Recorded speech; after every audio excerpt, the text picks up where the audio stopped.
Containers maritimes construits pour résister à de longs voyages en mer, ces blocs indestructibles servent aujourd'hui d'habitat. Près d'Épernay, une jeune entreprise s'est lancée dans ce type de construction, aussi bien écologique qu'économique. Isabelle Griffon et Raphaël Doumergue. À première vue, il s'agit d'une simple construction en préfabriqué. Mais derrière les parois se cachent des containers maritimes.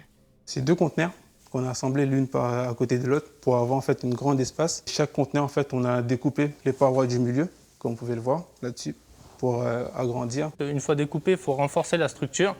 Ensuite, on a tout le second œuvre. Ça ressemble un peu à la construction traditionnelle. On a l'isolant, le placo, la plomberie, l'électricité et toute la partie enveloppe du bâtiment. Ce jeune entrepreneur est allé chercher ces containers en fin de vie sur le port belge d'Anvers. Des déchets de la mondialisation qui s'entassent par centaines dans les ports européens. Leur donner une seconde vie en les transformant en habitat, l'idée n'est pas nouvelle, mais cet ingénieur aimerait la répandre dans notre région, car il y voit de nombreux atouts.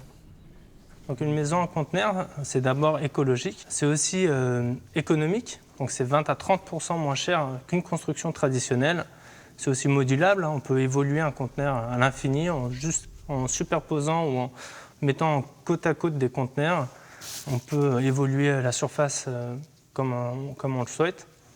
Et c'est robuste, un conteneur peut supporter 5 fois son poids propre. Autre avantage de ce type de construction, sa livraison rapide, entre 4 et 6 mois pour une maison individuelle. Et avec un peu d'imagination, les containers offrent de nombreuses possibilités. On peut notamment réaliser des maisons de jardin, des tiny houses, des logements saisonniers. Actuellement, nous allons débuter la construction d'une maison de 140 mètres carrés pour un jeune couple. Des maisons, des piscines hors sol et même des dortoirs pour les vendangeurs. La jeune entreprise ne manque pas d'idées pour recycler ses caisses métalliques. Donc là, on voit une modélisation du projet VitiBox. Donc on est sur un conteneur de 12 mètres de long, une capacité d'accueil de 5 couchettes qui répond notamment aux normes imposées de 4 mètres carrés par personne.